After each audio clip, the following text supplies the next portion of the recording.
Hi hello friends, ಎಲ್ಲರಿಗೂ ನಮಸ್ಕಾರ. Welcome to Dishant vlog. ನಾನು ನಿಮ್ಮ ಕವಿತಾ. ಇವತ್ತು ನಾನು ಬಾಂಬೆ ರವೆ ದೋಸೆ ಮಾಡೋದು ಹೇಗೆ ಅಂತ ತೋರಿಸ್ಕೊಡ್ತಾ ಇದ್ದೀನಿ. ಅದಕ್ಕೆ ಬೇಕಾಗಿರೋಂಥ ಇಂಗ್ರೀಡಿಯೆಂಟ್ಸ್ ಬಾಂಬೆ ರವೆ. ಸ್ವಲ್ಪ ದಪ್ಪ ಇರುತ್ತೆ, ಇದು ಸ್ವಲ್ಪ ಚಿರೋಟಿ ರವೆಗಿಂತ ಸ್ವಲ್ಪ ದಪ್ಪ ಇರುತ್ತೆ. ಇದನ್ನು ನಾನು 3 ಬೌಲಷ್ಟು, ಈ ಬೌಲಲ್ಲಿ ಇದೆಯಲ್ಲ ಇದೇ ಬೌಲಲ್ಲಿಂದನೇ ನಾನು 3 ಬೌಲಷ್ಟು ಬಾಂಬೆ ರವೆ ತೊಗೊಂಡಿದ್ದೀನಿ. ಮತ್ತು ಅರ್ಧ ಬೌಲಷ್ಟು ಕಡಲೆ ಹಿಟ್ಟು, 1 ಟೊಮೆಟೊ ಮತ್ತು 2 ಮೀಡಿಯಮ್ ಸೈಜ್ದು ಈರುಳ್ಳಿ ಮತ್ತು ಟೊಮೆಟೊ ಎರಡೂ ಚಿಕ್ಕದಾಗಿ ಕಟ್ ಮಾಡಿಕೊಂಡ್ರೆ ಚೆನ್ನಾಗಿ ಬರುತ್ತೆ. ಮತ್ತು 1 ಕ್ಯಾರೆಟ್ನ ತುರಿದಿಟ್ಕೊಂಡಿದ್ದೀನಿ.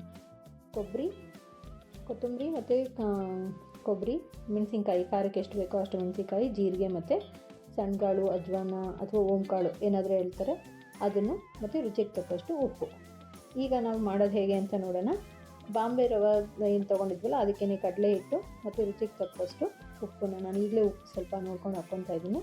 ನೀವು ಸೇರಿಸ್ಕೊಳ್ಳಿ, ಉಪ್ಪನ್ನ ನೋಡಿಕೊಂಡು ಹಾಕ್ಕೊಳ್ಳಿ. ಈಗ ಒಂದು ಡ್ರೈ ಆಗಿನೇ ಮಿಕ್ಸ್ ಕೊಡಬೇಕು. ಇದರಲ್ಲಿ ಯಾವುದೇ ಥರದ ಲಮ್ಸ್ ಇಲ್ಲದೆ ಇರೋ ಥರ ಮಿಕ್ಸ್ ಮಾಡಿ ಸ್ವಲ್ಪ ನೀರು ಹಾಕ್ಕೊತಾನೆ ಇದನ್ನು ಕಲಿಸ್ಕೋಬೇಕು.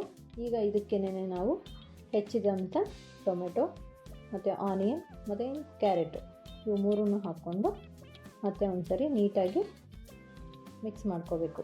ಇದನ್ನು ಮಿಕ್ಸ್ ಮಾಡಿಕೊಂಡು ಇವಾಗ ಇದಾಗಿದೆ. ಇದಕ್ಕೆ ಇನ್ನೊಂದು ಸ್ವಲ್ಪ ನೀರನ್ನು ಹಾಕ್ಕೊಂಡು ಒಂದು ಕನ್ಸಿಸ್ಟೆನ್ಸಿ ನೋಡಿಕೊಂಡು ಇದಕ್ಕೆ ಬಿಡಬೇಕು. ಮತ್ತು ಇದು ನೆಂದ ಮೇಲೆ ಏನಂದ್ರೂ ಇದು ಗಟ್ಟಿಯಾಗುತ್ತೆ. ಅದಕ್ಕೇನೆ ಇವಾಗ ಅದನ್ನು ಹಾಫ್ ಆನ್ ಅವರ್ ನೆನೆಯೋದಕ್ಕೆ ಬಿಟ್ಟು ಈಗ ಒಂದು ಮಿಕ್ಸಿ ಜಾರ್ಗೆ ಕೊಬ್ಬರಿನ ಸಣ್ಣದಾಗಿ ರುಬ್ಕೊಳ್ಳೋಣ.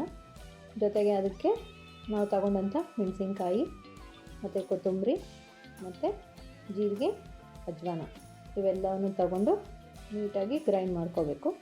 ಸ್ವಲ್ಪ ನೀರು ಹಾಕಿಬಿಟ್ಟು ಪೇಸ್ಟಿನ ಅದಕ್ಕೆ ಇದನ್ನು ಗ್ರೈಂಡ್ ಮಾಡಿಕೊಂಡ್ರೆ ಸಾಕು ಫ್ರೆಂಡ್ಸ್.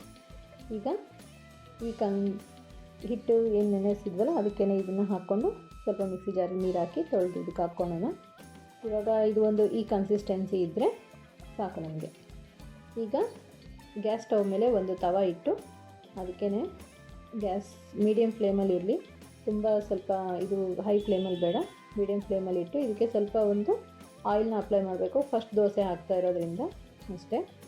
ಆಮೇಲೆ ಈ ಕನ್ಸಿಸ್ಟೆನ್ಸಿ ಇದ್ದರೆ ಸಾಕು. ಈಗ ದೋಸೆನ ಹಾಕೋಣ.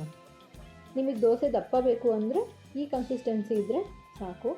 ಇಲ್ಲ ನಮಗೆ ದೋಸೆ ಇನ್ನೂ ಗರಿಯಾಗಿ ಬೇಕು ಅನ್ನೋದಾದರೆ ನೀವು ಇದಕ್ಕೆ ಇನ್ನೂ ಸ್ವಲ್ಪ ನೀರನ್ನ ಆ್ಯಡ್ ಮಾಡಿಕೊಂಡು ನೀರು ದೋಸೆ ಥರನೂ ಈ ದೋಸೆಗಳನ್ನ ಹಾಕ್ಕೋಬೋದು. ಈ ದೋಸೆ ಚೆನ್ನಾಗಿ ಬರುತ್ತೆ. ಇದಕ್ಕೆ ಸ್ವಲ್ಪ ಆಯಿಲ್ ಹಾಕಿ ಇವಾಗ ಲಿಡ್ ಕ್ಲೋಸ್ ಮಾಡಿ ಇಡೋಣ. ಇದು 2 ಸೈಡು ಬೇಯಿಸಬೇಕು. ಇದನ್ನು ಸ್ವಲ್ಪ ಇದಾಗಲಿ. ಇವಾಗ ಆಗಿದೆ ಇದು. ಇದನ್ನು ಮಗ್ಚಿ ಹಾಕ್ಕೋಬೇಕು. ಯಾಕಂದರೆ 2 ಸೈಡ್ ದಪ್ಪ ಇರೋದ್ರಿಂದ ಸ್ವಲ್ಪ 2 ಸೈಡ್ ಬೇಯಿಸಿದ್ರೆ ಚೆನ್ನಾಗಿರುತ್ತೆ. ಹಾಗಾಗಿ ಇದನ್ನು ಮಗ್ಚಿ ಹಾಕ್ಕೊಂಡು 1 ಮಿನಿಟ್ ಬೇಯಿಸಿದ್ರೆ ಸಾಕು. ಇವಾಗ ಇದನ್ನು ತೆಗೆದು ಇದಾಗಿದೆ. ಇದು ಒಂದು ಪ್ಲೇಟ್ಗೆ ಸರ್ವ್ ಮಾಡ್ಕೊಂಡಿದ್ದೀನಿ. ಇದನ್ನು ಕಾಯಿ ಚಟ್ನಿ ಮತ್ತು ಕೆಂಪು ಚಟ್ನಿ ಎರಡರ ಜೊತೆಗೂ ಟೇಸ್ಟ್ ಮಾಡ್ಬೋದು. ತುಂಬ ಚೆನ್ನಾಗಿರುತ್ತೆ. ನನಗೆ ಖಾರ ಚಟ್ನಿ ಅಂದರೆ ತುಂಬ ಇಷ್ಟ.